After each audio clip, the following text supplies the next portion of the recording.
So it hit me yesterday or the day before that I titled one of my playlists Arts and Crafts, and all I've done on it is art and no crafts. So I've been experimenting a little bit with something that I think is a lot of fun and is pretty easy and doesn't require a whole heck of a lot of anything. So that is what we are going to do today. We are going to take some old dead leaves and some paint and a jar and do just some really cute little leaf stamping on a jar that you can then use to store stuff in. Like I think everybody has old jars. Now, this one was actually a real life canning jar. It says Kerr on it. It's kind of like the ball jars and stuff like that. And those are fine. I changed my mind and dug around in the basement till I found one that had smooth sides all the way around. It was probably, I don't know, like an applesauce jar or something along those lines. But it was downstairs, so I brought it up and I washed it up. And yeah, I thought we would just paint this and see how it goes. These are really, really dry leaves that I found because obviously everything's dead and I'm just sort of picking them out of the snow pile and brushing them off, but they do work. I tried to find leaves that had a really good strong veining pattern on them, and yeah, we'll just, without too much further ado, I'm going to use a white base coat because it does sort of make everything look better. I tried doing it last night with just the leaf patterning on bare glass, and it shows, but it doesn't show great. So I was like, huh, well, we'll try it with a base coat, and I did, and I think that works a lot better.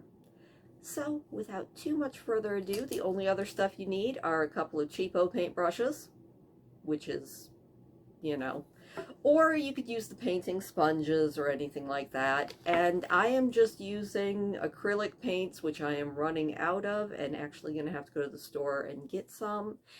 And I'm going to top it off with this glitter paint because honestly, I think the glitter's pretty.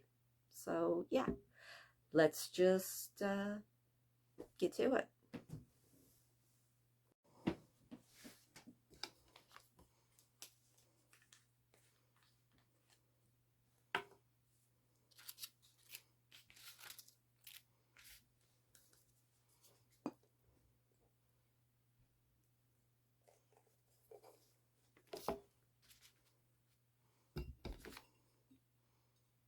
You don't need a thick coat for this, just a nice thin coat of white paint will do what you need it to do. Because really you just want your leaf stamps to show up and show up nicely.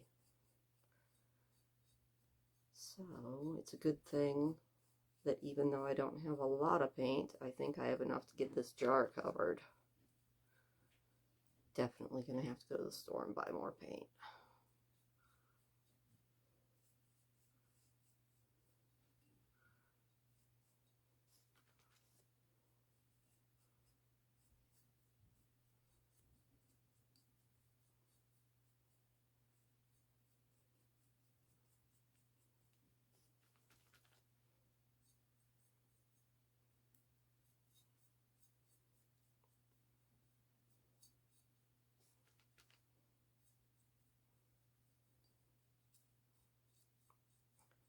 Like I said, you just want a nice, thin, mostly even coat. It doesn't have to be perfect.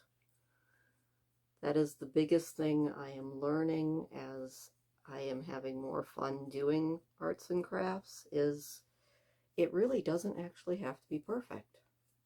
And that's fine. So give yourself permission not to break the jar, to just have fun with it. I'm starting to feel like Bob Ross has become my new spiritual mentor. I don't know if you know this or not, but Bob Ross actually, even though he's no longer with us, There is actually a Bob Ross YouTube channel that has all of the old shows on it, and it is quite a lot of fun to watch. Even if I can't really translate his oil painting techniques to the acrylics that I have, maybe someday I'll get oils and try to make a Bob Ross painting. That would be fun. Alright, so you have your base coat down. Now you just need to let it dry for a little while.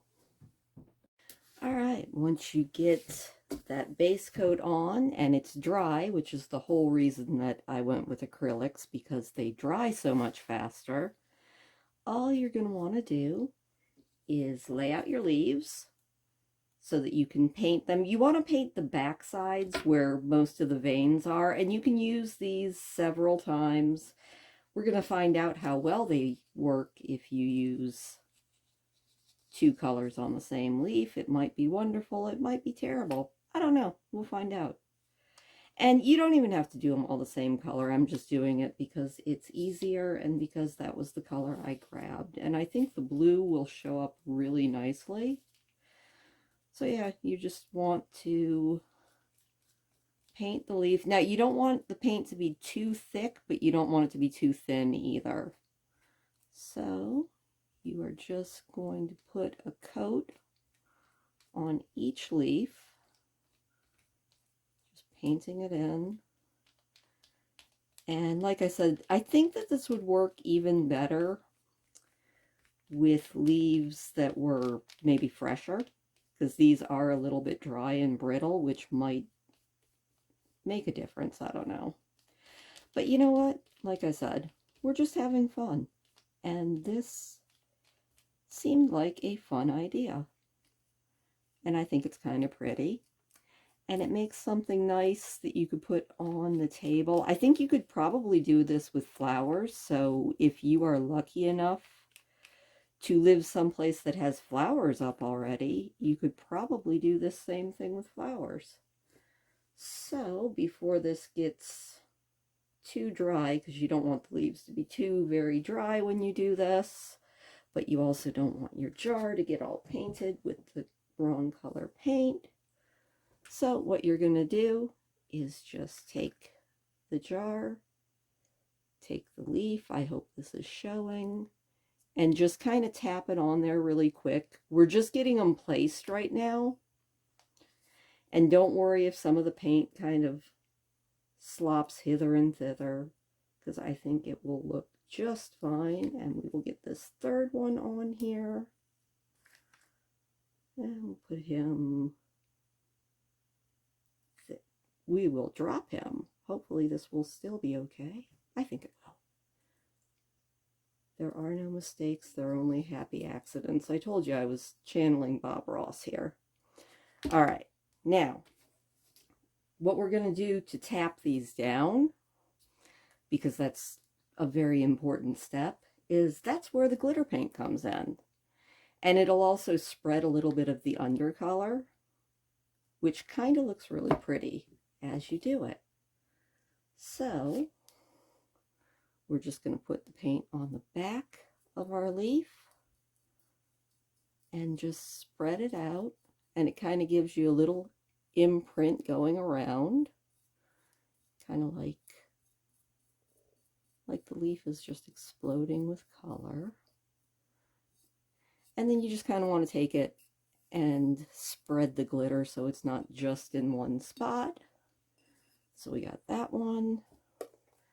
We're just going to squeeze a blob of this onto the paper because I did not bother putting it onto a palette. And we're going to do the next one. And you do want to get them pressed rather firmly with your coat of paint, because otherwise you won't get that pretty veiny pattern. And just spread a little bit of the glitter, and then on to our next one. And we're going to get paint all over us, and that's okay too, because it's acrylic paint and it washes off. I don't know what I'm going to do if I do start working in oils. I do remember oil paint involved, at least back in school, it involved turpentine, which was very, very smelly. But you can do some neat techniques with oils, so I think I'll probably be trying them. I also do admit that probably sitting on your bed on an old coffee table as your art desk is maybe not ideal, and I should actually set myself up some sort of an art space, which I've been thinking about doing. And then, yeah, we're just going to let those sit on there for a minute while we go over with some of the glitter, just for more glitter, because glitter is wonderful.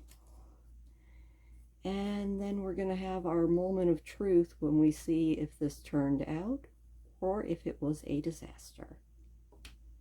So we will start with the oak leaf and just peel it off. See? Oh, that's pretty. I like that. Onto the elm. Oh, I really think that elm leaves seem to do the best on these.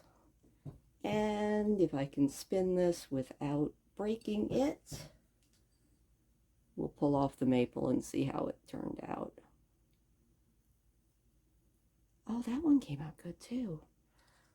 All right.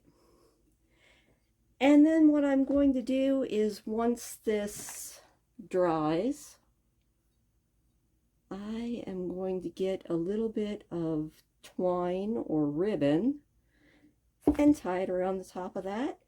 And I have, with one of the other jars that I painted, just dropped a candle into it, and it turned out really pretty. And I don't know if you actually got to see those because I wasn't looking in the camera.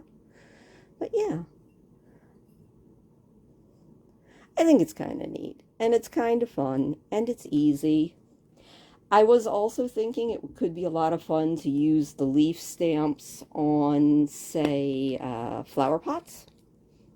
I should put the jar there instead of nothingness. But yeah, you could probably do this with flower pots. You could do it with darn near anything, actually. So that was my very first idea for a craft. Let me know what you thought. Let me know if you try it. Let me know if you do it better than I do. You probably will. And I will talk to you later.